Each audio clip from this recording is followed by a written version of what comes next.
Hello guys, welcome back to this channel. In this today's tutorial, I'm going to show you how you can make your face smoother using PicsArt application.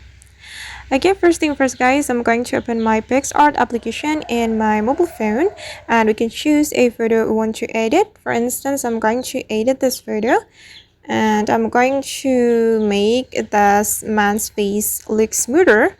And if we want to do that, we can go to the retouch feature, and in this retouch feature you can choose smoother.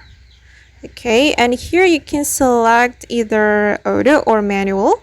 If you want to make it smoother automatically, you can choose auto, but here I'm just going to select manual, and we can brush over the areas we want to make smoother, and I'm going to brush over the man's face like this.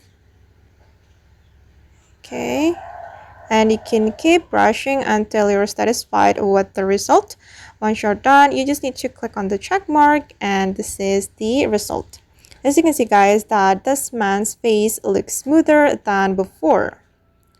Alright guys, and that's all the way to make your face smoother using PicsArt. I hope this tutorial will be useful for you.